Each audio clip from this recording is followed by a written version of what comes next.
আসসালামু আলাইকুম। ওয়ালাইকুম আসসালাম। এদিকে মোল্লাবাড়ি মসজিদ এখন ভাই এখন তো কোনো নামাজের ওয়াক্ত না, তা আপনি মসজিদ দিয়ে কি করবেন? না ভাই, আপনাদের মসজিদে নামাজ পড়ো না, ইন্টারভিউ হবে, ইন্টারভিউ দিতে এসেছি। আপনি ফেল। ভাই ফেল তো কোনো বড় কথা না, অংশগ্রহণ করছে এটাই অনেক। তোর ও জায়গার কমিটি ভালো না, আমি এই জায়গায় 5-6 বছর চাকরি করতেছি, তাই এর ভিতরে 11টা ইমাম পাল্টাইছে। তারপরেও আপনার ভালো লাগলে চলে না, আমিও ওদিকে যাচ্ছি।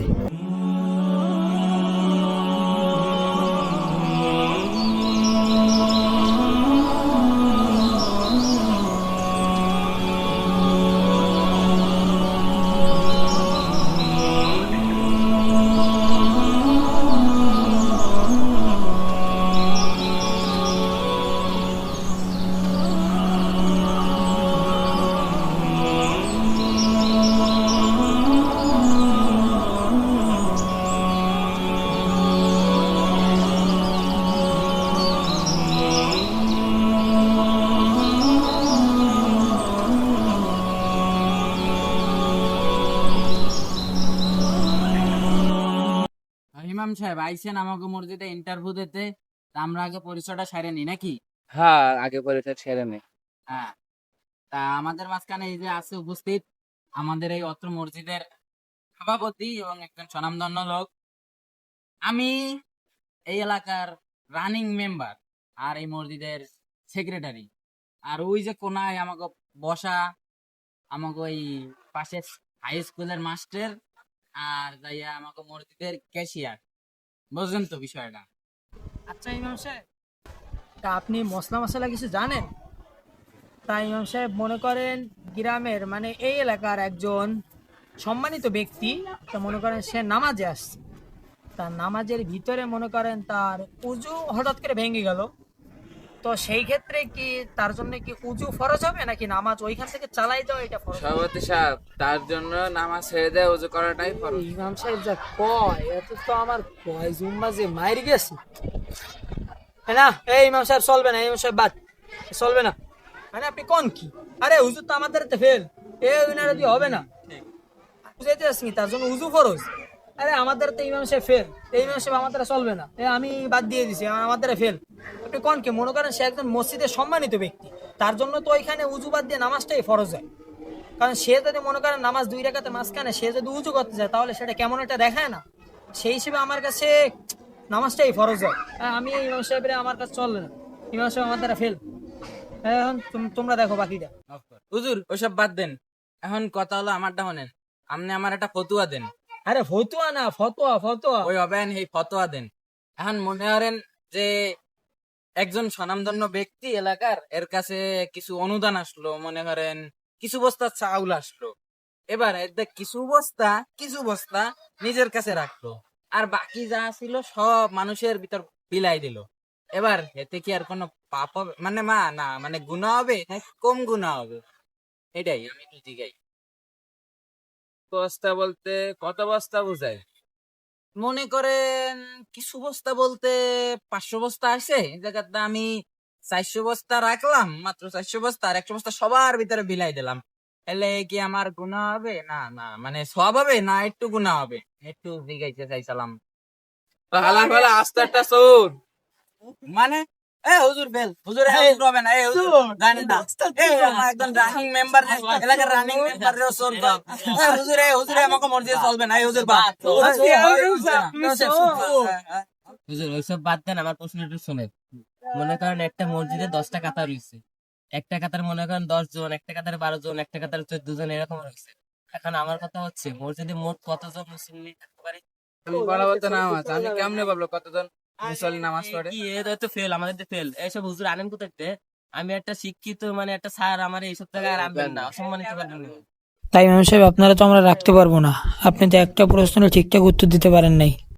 ওই এই পর্যন্ত 18টা ইমাম পাল্টাইছো, একটাও ইমাম টেকে না। 2 দিন পর যে জুম্মা কি তুমি পড়াবা? হ্যাঁ ইমাম সাহেব, আপনি জুম্মা পর্যন্ত পড়ান, এরপর বাকিটা পরে দেখা যাবে। আর উত্তর পাশে ঘরে আপনি থাকবেন।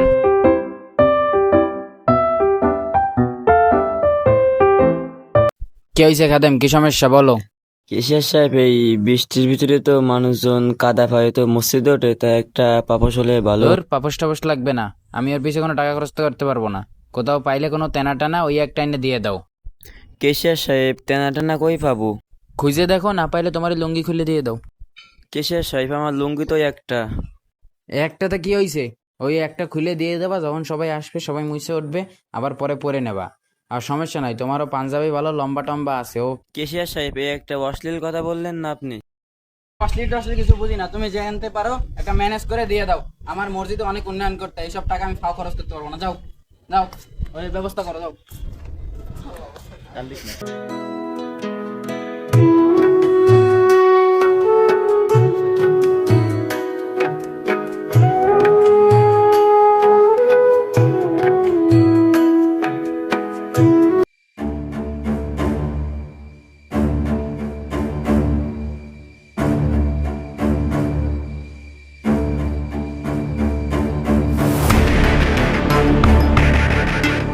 আরে মেম্বার সাহেব, নামাজের সময় কই যান? ওই আমি নামাজ পড়বো না, যাও। তুমি যে তোমার ভাইগুলোই নামাজ পড়ো, তোমার ভাইয়েরা বই রয়েছে না সব, আমি নামাজ পড়বো না। আমি এই এলাকার রানিং মেম্বার, আবার এই মসজিদের ক্যাশিয়ার। কে আমার জিনিস একটা সামনের কাতারে জায়গা রাখা যায় না? আমার জায়গায় তো বাইরে যাই বইছে। হ্যাঁ আমি নামাজ পড়বো না, যাও তুমি তোমার ভাইগুলোকে পড়ো, যাও। দেখেন মেম্বার সাহেব, মসজিদ আল্লাহর ঘর, আর এখানে সবাই সমান। এখানে মেম্বার আর সাধারণের ভিতরে কোনো পার্থক্য নাই। আর তাছাড়া তারা তো সবাই মানুষ। ও ওরা মানুষ আর আমি অমানুষ না? আমি মানুষ না, তুমি তোমার ভাইগুলোই যে নামাজ পড়ো, আর বেতন নিতে ওই সময় দেখবো নে কেমনে বেতন দেও। থাক মেম্বার সাহেব, রাগ করে না, একটা ব্যবস্থা করতেছি, চলেন নামাজে। এরপর যেন এরকম ভুল না হয়, মনে থাকে জানো, তুমি আমার জন্য জায়গা রাখো নাই, আমি এলাকার রানিং মেম্বার। এরপরে ভুল হইলে কিন্তু একটা ব্যবস্থা নেবো তোমার বিরুদ্ধে। আচ্ছা ঠিক আছে। শোনো ইমাম সাহেব, এই পর্যন্ত কিন্তু মেলা কটা বুলটুল করে ফেলাইছো, আর বুলটুল করো না। আর আমার ওই জায়গার কথা যেন তোমার মনে থাকে, উল্টাপাল্টা কাজ করো না। ও কি সভাপতি সাহেব আমনে? ও কি ইমাম সাহেব, আপনি নামাজ পড়াবেন না? নামাজ না পড়ে ওদিক যান কই? আরে সভাপতি সাহেব, নামাজ শেষ হয়েছে আরো 20 মিনিট আগে। এটাই তো, নামাজ শেষে যে 20 মিনিট হয়ে গেল, আমি আরো আমার বাসায় খাবার আনবে তাই যাচ্ছি নিয়ে। আরে ইমাম সাহেব, নামাজ শেষ বলতে আপনি কি কন? আর মসজিদের সভাপতিরা ছাড়া আপনারা নামাজ পড়ছেন কিভাবে? আসলেই তো ইমাম সাহেব, সভাপতিরা স্যার আপনি কি করে নামাজ পড়বেন?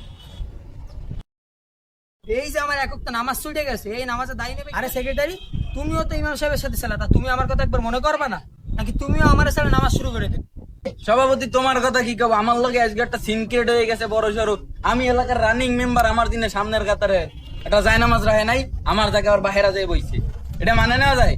এরপর তো চলবে না, বাদ দেওয়া লাগবে। আর ইমাম সাহেব, ভুল তো একটা হয়ে গেছে। এক কাজ করো, সভাপতি পা ধরে মাপ চাও, যাও। আরে যাও না, বাপের বয়সী পা ধরলে কিছু হবে না। কথা বলে শোনে না, কারণ গালানি লাগে না। আরে না ইমাম সাহেব, আপনি কি করেন না? ইমাম সাহেব, আপনার মাপ চাওয়ার দরকার নাই, আপনি তো একজন ইমাম সাহেব। তাই এই ভুল যেন পরবর্তীতে না হয়, বুঝছেন? ইমাম সাহেব, তোমারে নিয়ে আর হইতেছে না, তুমি একটার পর একটা ভুল করতেই আছো। নাও বাড়িয়ে দিক দাও, আর তুমি এই জায়গায় বসো, যাও বসো। এই ইমাম সাহেব, ওই এক বাটি ভাত দাও, আর ওই 2 বাটি দেওয়া লাগবে না, ওই এক বাটি দিয়ে 2 বেলা ভাগ করে খাবে আনি। আর লাউ রানছো না, লাউ দাও, ওই গোষ্ঠস দিও না। ইমাম সাহেব মানুষ, লাউ খাবে, লাউ সুন্নাতি খাওয়ান, হইয়া খাবে। ওই গোষ্ঠস দেওয়া লাগবে না, হেয়েই খাও। ইমাম মানুষ, ভালো খাওয়া লাগবে না তো।